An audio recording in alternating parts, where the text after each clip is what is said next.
사무엘하 2장 1절입니다.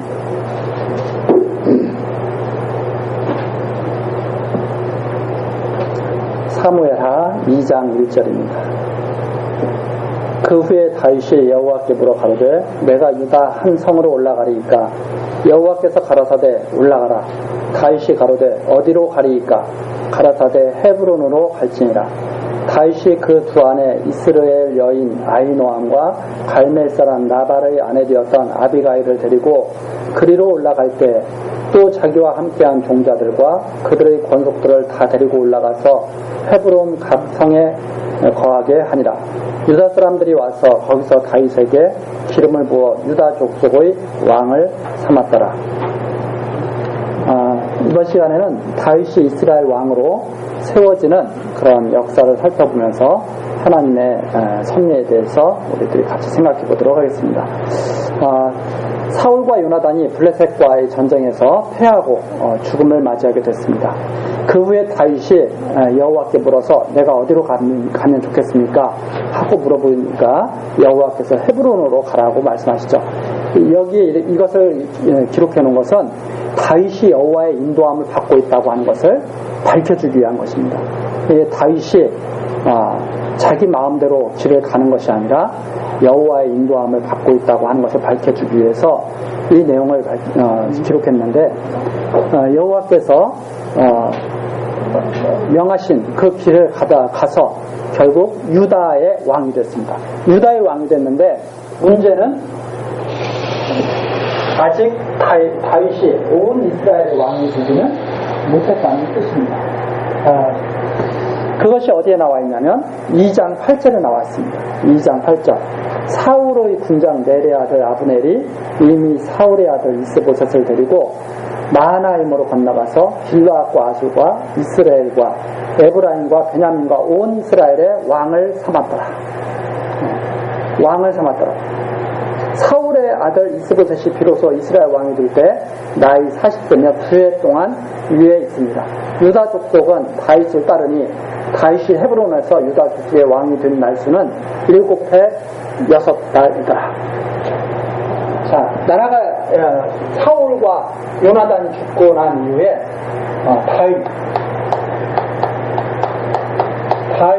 다윗은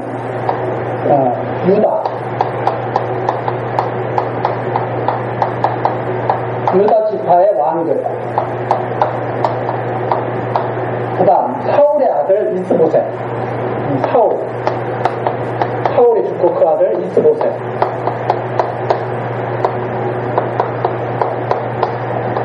온 이스라엘의 왕이 되죠.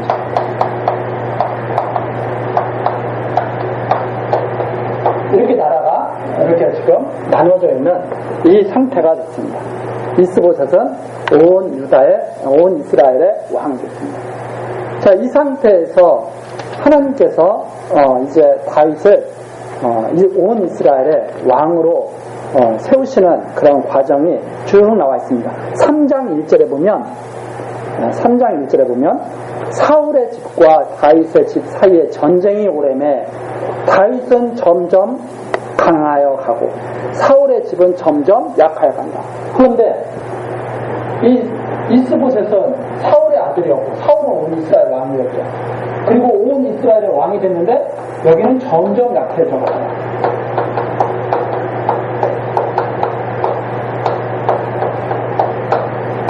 여기는 점점 강해지더라. 이렇게 성경이 말합니다. 왜 이렇게 다윗은 점점 강해지고 이스보셋은 점점 약해지는가? 그것이 바로 하나님께서 정하신 뜻대로 된다 하는 것을 보여주기 위한 그런 섭니다 하는 말입니다.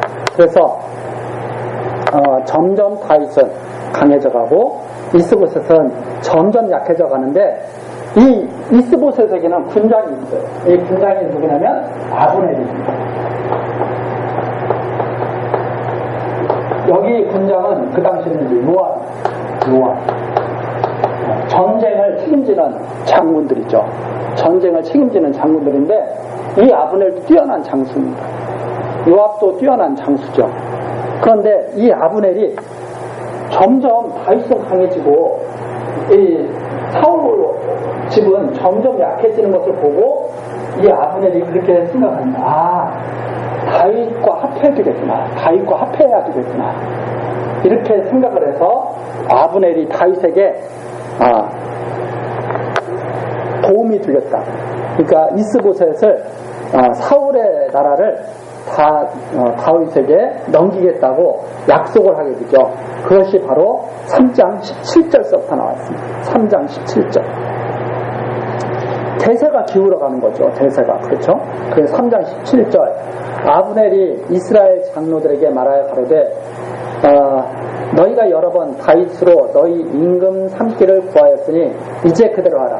여호와께서 이미 다윗에게 대하여 말씀하시기를 내가 내 종 다윗의 손으로 내 백성 이스라엘을 구원하여 블레셋 사람의 손과 모든 대적의 손에서 벗어나게 하리라 하셨습니다.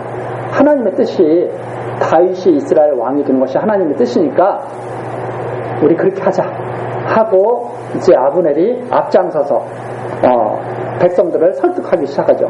그래서 19절입니다. 아브넬이 또 베냐민 사람의 귀에 말하고 이스라엘과 베냐민의 온 집이 선히 여기는 모든 것을 다윗의 귀에 구하려고 헤브론으로 가니라. 아브넬이 이 백성들의 마음을 다윗에게로 합하게 하는데 성공을 했어요. 그래서 이제 백성들의 마음이 우리 전쟁 그만두고 통일합시다. 통일해서 하나님의 뜻대로 당신이 온 이스라엘 다스리는 왕이 되면 좋겠습니다 하는 그런 뜻을 전하기 위해서 다윗에게 가게 되는 거죠. 자, 그래서 다윗에게 가니까 다윗이 정말 기쁜 일이죠. 다윗이 기쁜 일이어가지고 아주 잔치를 베풀고 성대하게 합니다. 성대하게 해가지고 이제 서로 약속을 하죠. 우리 싸우지 말고 나라를 하나로 이렇게 만들어서 잘 다스리면서 살자. 이렇게 서로 약속을 했는데 이 요압이 그걸 못마땅하게 합니다. 왜 그런가 하면 이 아브넬이 합치게 되면 요압이 생각하기에 자기 자리가 위태하게 될 수도 있다고 생각한 거죠. 그래서 이 요압이 아브넬이 다윗의 그 군대 장관이 될지도 모르겠다 이렇게 생각하고 자기는 밀려날지도 모르겠다 생각하니까 시기 질투가 나가지고 아브넬을 갖다가 죽이게 됩니다. 그것이 23장 27절에 나오죠. 아브넬이 헤브론으로 돌아오매 요압이 더불어 종용이 말하는 듯이 저를 데리고 성문으로 들어가서 거기서 배를 찔러 죽이니 이는 자기의 동생 아사엘의 피를 미라는. 또 하나는 아사엘을 갖다 전쟁할 때 아브넬이 요압의 동생을 갖다가 전쟁터에서 죽였거든요. 전쟁하다가. 그거의 원수를 갚기 위해서 찔러 죽였다 하는 내용입니다. 자, 이렇게 이제 아브넬을 갖다가 요압이 몰래 정당하지 못한 방법이죠. 몰래 살해를 하고 나니까 나라가 갑자기 혼란스러워진 거예요. 왜 그런가 하면 이 아브넬과 다윗이 약조를 맺었는데 마치 다윗이 아브넬을 속이고 죽인 것처럼 이렇게 돼버렸다 이 말이죠. 그래서 나라가 완전히 혼란스럽게 이렇게 되는데 31절입니다. 다윗이 요압과 미 자기와 함께 있는 모든 백성에게 이르되 너희는 옷을 찢고 굵은 배를 띠고 아브넬 앞에서 애통하라 하니라. 다윗 왕이 상여를 따라가서 아브넬을 헤브론에 장사하고 아브넬의 무덤에서 소리를 높여 울고 백성도 다 우니라. 왕이 아브넬을 위하여 애가를 지어 가로되 아브넬의 죽음이 어찌하여 미련한 자의 죽음 같은고 내 손이 결박되지 아니하였고 내 발이 착고에 채이지 아니할거늘 불의한 자식의 앞에 엎드러진 같이 내가 엎드러졌도다. 아브넬의 죽음을 갖다가 애통하는 애갈입니다. 어떻게 이렇게 어이없게 속임을 당해가지고 죽게 되느냐. 그렇죠? 그 전쟁터에서 지금까지 용맹스럽게 싸우고 살아남았던 이 아브넬이 어이없게 요압의 속임수에 빠져가지고 힘도 써보지 못하고 죽게 되는 거죠. 그래서 애가까지 지어가지고 그 죽음을 애통해 하니까 36절입니다. 온 백성이 보고, 다윗의 그 모습을 온 백성이 본 거죠. 온 백성이 보고 기뻐하며 왕이 무슨 일을 하든지 무리가 다 기뻐하므로 이날에야 온 백성과 온 이스라엘이 넬의 아들 아브넬을 죽인 것이 왕의 한 바가 아닌 줄 안다. 다 그때까지는 다윗이 나라를 차지하기 위해서 아브넬을 갖다가 속여가지고 죽인 줄 알았던 거예요. 그런데 다윗이 진실되게 행하는 그 모습을 보고 백성들이 이건 다윗이 한 일이 아니구나 하는 것을 깨닫게 됐다 이제 하는 말입니다. 그러면 왜 여기에 이런 것들을 이렇게 기록해 놨는가? 하나님께서 다윗을 이스라엘 왕으로 세우시는 과정 속에서 어떠한 일이 있더라도 하나님께서 그 일들을 갖다가 다 이겨나가게 하시는 그러한 섭리를 지금 보여주시는 거죠. 우리 사람들의 생각에 이런 일이 생기면 다윗은 왕이 되기가 힘들거든요. 그렇잖아요? 아브넬을 갖다가 속여가지고 죽였다 다윗이, 이 소문이 쫙 퍼져나가면 다윗은 이스라엘 왕이 될 수가 없죠. 그런데 하나님께서 다윗과 하여금 이스라엘 왕이 되게 하기 위해서 이런 요압의 아브넬을 죽인 모든 일을 들어갔다가 백성들로 하여금 오해를 풀도록 그렇게 하는 섭리가 바로 여기에 나와 있다 하는 그런 말입니다. 자, 이렇게 해서 사람들의 생각에는 안 될 것 같은데 다윗이 이스라엘 왕으로 세워지는 이 모습을 우리들이 보게 됩니다. 우리들이 이런 과정을 통해서 이 세상 모든 일들이 사람들이 생각하기에는 자기들이 계획을 잘 세우고 그리고 자기들이 권무술수가 뛰어나서 자기들의 뜻을 이루는 것처럼 이렇게 많은 사람들이 생각을 하지만 이걸 우리들이 딱 보면 하나님께서 모든 섭리를 다 하고 계시구나 하는 것을 알 수가 있습니다. 그래서 아무나 왕이 되는 것이 아니라 하나님께서 세우시는 자가 왕이 된다는 것을 알 수 있습니다. 그러면 하나님께서는 다윗과 같은 왕도 세우시지만 사울과 같은 왕도 세우셨잖아요.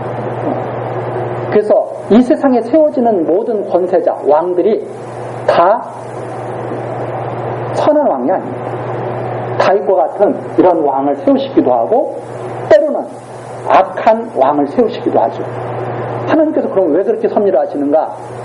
방백들을 의지하지 말고 하나님을 의지하라는 것을 알게 하시는 거예요. 사람들은 자꾸 방백들을 의지하잖아요. 다윗을 의지하고 요압을 의지하고 이스보셋을 의지하고 아브넬을 의지하고 그러죠.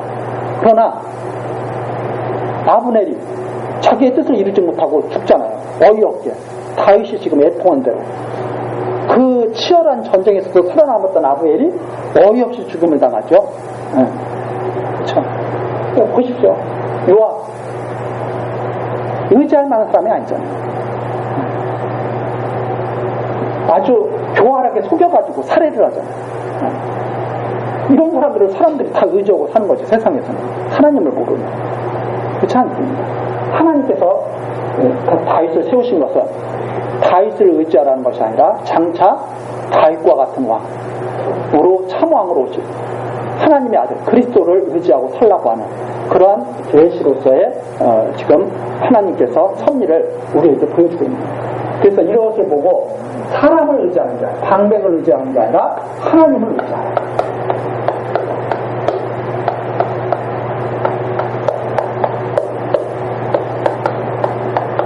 하라고 하시는 이 말씀을 지금 하고 계신 것이다. 하나님 뜻대로 섭리하시는 이 하나님을 의지하고 살아야 된다. 사람의 뜻이 이루어지는 것이 아니라 하나님의 뜻이 이 세상에서는 이루어지고 있는 것이다. 이걸 보여주는 얘기죠. 그래서 많은 사람들이 이 세상을 보면서 하나님을 기억하고 하나님을 의지하면 참 복이 있지만 그러나 안타깝게도 이런 나타나는 역사만을 보고 여기에서 하나님을 발견하는 것이 아니라 어떻게 하면 나는 이 세상에서 승리하는 자가 될까 이런 방법만을 얻으려고 하기 때문에 많은 문제가 발생하고 있는 거죠. 지금도 그렇습니다. 자, 이렇게 해서 다윗이 오해를 벗어나는 장면이 바로 3장까지 나와 있고 그 다음에 4장으로 넘어갑니다. 4장으로 넘어가니까 이제 다윗이 이렇게 이제 백성들에게 인기가 높아지니까 4장 1절부터 8절까지는 이스보셋을 섬기던 장군들, 군장이 자기들이 섬기던 이스보셋의 목을 베어가지고 다윗에게 가져오는 그런 내용이죠. 그것이 바로 4장 1절부터 8절까지 나와 있습니다. 4장 8절 헤브론에 이르러 다윗의 왕에게 이스보셋의 머리를 들이며 고하되 왕의 생명을 헤아려 하던 원수 사울의 아들 이스보셋의 머리가 여기 있나이다. 여호와께서 오늘 우리 주 되신 왕의 원수를 사울과 그 자손에게 갚으셨나이다. 다윗에게 이스보셋의 목을 가지고 온 거예요. 다윗에게 이번에는 이 아브넬이 다윗에게 나라를 바치려고 하다가 요압에게 살해당하지 않습니까? 그런데 이번에는 두 군장이 이스보셋의 목을 가지고 다윗에게 찾아온 거예요. 자기네들이 원수를 갚고 그리고 다윗을 위해서 그런 일을 했노라고 하면서. 자, 이렇게 하니까 9절서부터 12절까지 내용입니다. 다윗이 부에롯 사람 민문의 아들 레갑과 그 형제 바하나에게 대답하여 가로되 왕의 목을 가지고 온 사람들이죠. 내 생명을 여러 환난 가운데서 건지신 여호와의 사심을 가리키면서 다윗이 믿고 있는 것은 너희들이 나를 왕으로 세우는 게 아니야. 하나님께서 나를 왕으로 세우시는데 그동안 나의 목숨을 하나님께서 건지셨다. 이 다윗의 말이죠. 그러면서 10절 전에 사람이 내게 구하기를 사울이 죽었다 하며 좋은 소식을 전하는 줄로 생각하였어도 내가 저를 잡아 시글락에서 죽여서 그것으로 그 기별의 가품을 삼았거든. 사울이 블레셋에게 죽었다고 하는 소식을 가지고 왔던 그 이방 사람을 갖다가 다윗이 죽여버리죠. 아말렉 사람이 그 소식을 전하러 왔는데 다윗이 죽여버리거든요. 자, 그랬는데 11절 하물며 악인이 의인을 그 집 침상 위에서 죽인 것이겠느냐. 그런즉 내가 저의 피 흘린 줄을 너희에게 갚아서 너희를 이 땅에서 없이 하지 아니하겠느냐 하고 소년들을 명하며 곧 저희를 죽이고 수죽을 베어 헤브론 목가에 메어 달고 이스보셋의 머리를 가져다가 헤브론에서 아브렐의 무덤에 장사했더라. 이스보셋의 목을 가져온 두 장군의 목을 갖다 쳐서 완전히 수족을 베어가지고 다윗이 원수를 갚아줍니다. 자, 왜 그렇게 했느냐? 온당치 못한 일이다. 온당치 못한 일이다. 그래서 몰래 자기가 섬기던 주인을 온당치 못한 방법으로 살해를 한 다음에 그것을 갖다가 하나님이 하셨다. 이렇게 해가지고 다윗에게 찾아온 이 악인들을 갖다가 다윗이 용서하지 않고 처벌하는 그런 모습을 4장에서 보여주게 됩니다. 근데 이게 왜 문제가 되느냐면 분명히 다윗을 돕는다고 자기들은 생각을 했겠죠. 그러니까 이 이스보셋의 군장들은 이스보셋의 목을 가지고 다윗에게 가면 큰 상을 받을 줄 알았던 거예요. 그 아말렉 소년도 사울이 죽었다는 것을 갖다가 소식을 전해갖고 오면 큰 상을 받을 줄 알았던 거예요. 그런데 그것이 악행이라는 것을 모르죠. 그것이 왜 악행이 되느냐? 그것은 사람을 갖다가 자기가 섬기던 주인을 아주 교활한 방법을 가지고 살해를 해가지고 그 교활한 방법으로 살해한 것을 갖다가 이게 하나님의 뜻입니다 해가지고 다윗에게 나온 것은 바로 하나님의 공의를 갖다가 짓밟는 그런 행위이기 때문에 그렇습니다. 그래서 하나님의 일을 할 때 많은 사람들이 그런 일을 하죠. 어떤 일을 하냐면 아주 교활하고 사악한 방법을 써가지고 하나님 일을 하는 그런 자들이 있어요. 그건 하나님의 일을 하는 게 아니라 바로 사단의 앞잡이 노릇을 하는 거죠. 그래서 어제 어떤 인터넷에 이렇게 기사가 떴어요. 인터넷에 기사가 떴는데 어떤 기사가 떴냐면 교회 이름은 밝히지 않는데 우리나라에 10만 명이 넘는 그런 교회, 대형 교회가 있습니다. 거기에서 싸움이 났어요. 싸움이 났는데 서로 목사 반대파. 거기에 그 교회 목사가 사회적으로 지탄받는 일을 해가지고 뭐 재판도 받고 지금 난리가 났는데 교회에서 싸움이 난 거예요. 목사 편을 드는 사람, 반대편. 그래서 싸움이 나는데 인터넷 기사에 어떤 게 났냐면 복면을 쓴 거예요. 싸울 때 교인들이 복면을 썼어. 왜 복면을 썼느냐? 얼굴 나타나면은 안 됐겠죠. 그러니까 복면 썼다는 것은 그만큼 뭔가 서로 정납지 못하다는 거죠. 떳떳하면 왜 복면을 쓰고 그러겠어요.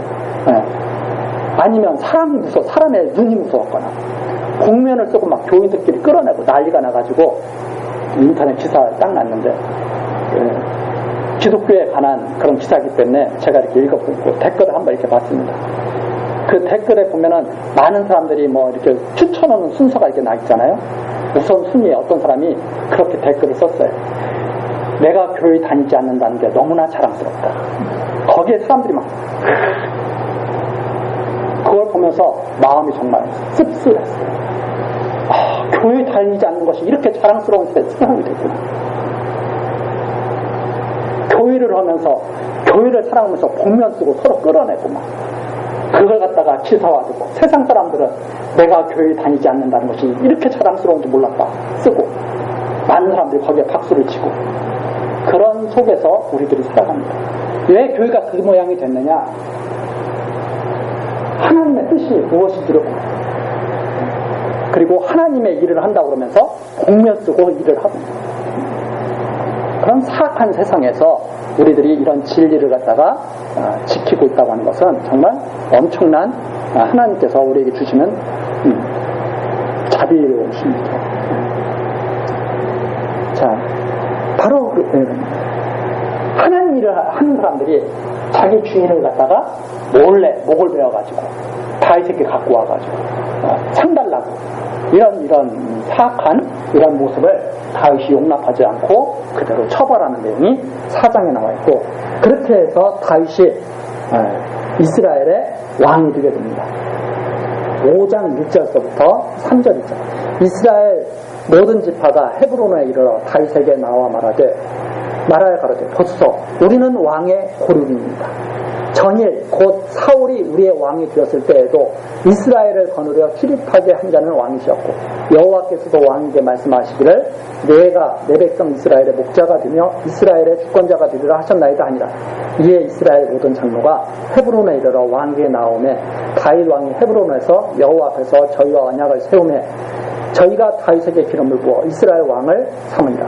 다윗이 30세에 위에 나아가서 40년을 다스렸으며 헤브론에서 7년 6개월 동안 유다를 다스렸고 예루살렘에서 33년 동안 온 이스라엘과 유다를 다스렸다. 이렇게 다윗은 이스라엘 왕이 억지로 된 것이 아니라 하나님께서 다윗으로 하여금 이스라엘 왕이 되게 하시는 그 섭리를 이렇게 보여주게 됩니다. 이스라엘 왕이 되기 위한 욕심을 다윗이 가진 것이 아니라 하나님의 열심으로 이스라엘 왕이 되게 하시는 섭리를 지금 우리에게 보여준 거죠. 그래서 우리들은 이걸 보면서 인간의 욕심이 이루어지는 것이 아니라 하나님의 열심이 하나님이 정하신 대로 지금 하나님의 일을 이루어 나가시는구나 하는 것을 우리들이 알 수가 있습니다. 그래서 우리들이 이 사건을 통해서 우리 교회 앞에서 자라는 모든 학생들이 장차 이제 앞으로 계속 하나님을 배우면서 살아갈 텐데 바로 이 다윗처럼 모든 일을 억지같이 하지 말고 오직 하나님을 의지해서 형통한 그러한 길을 갈 수 있기를 바라면서 오늘 말씀 마치겠습니다. 기도하시겠습니다. 언약하신 대로 모든 일을 이루시는 여호와 하나님, 오늘 다윗이 온 이스라엘 왕으로 세워지는 역사를 우리들이 간략하게 살펴보았습니다. 사람들의 뜻대로 되어진 것도 아니고 사람들의 계획대로 되어진 것도 아닙니다. 오직 하나님이 말씀하신 대로 하나님의 권능을 따라서 이루어진 일이 다윗이 이스라엘의 왕이 된 그러한 역사였습니다. 하나님, 우리들 이 사실을 항상 잊지 않게 마음속으로 깊이 간직하고 하나님의 모든 뜻을 사모하며 살아갈 수 있는 우리 교회학교 학생들 될 수 있도록 은총을 더하여 주시옵소서. 세상 살아갈 때 바로 눈앞에서 이루어지는 그런 일들을 보고 실망하거나 좌절하지 않게 하시고 온전히 처음부터 끝까지 주장하시는 하나님의 그 뜻을 바라보는 그 가운데서 형통한 삶을 살아가도록 하나님 은혜를 더하여 주시옵소서. 모든 것 우리 구주 예수 그리스도 이름으로 기도드리옵나이다. 아멘.